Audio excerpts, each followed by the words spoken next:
Wait, the Jurassic Park Velociraptor wasn't real?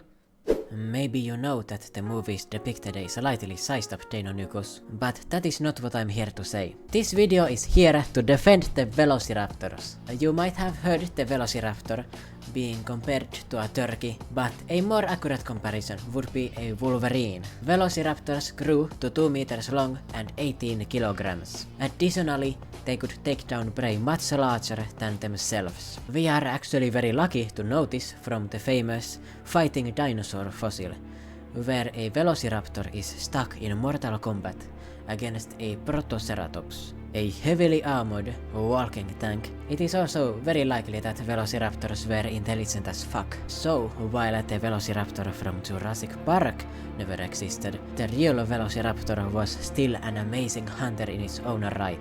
Don't make fun of them, because they could definitely end your playthrough.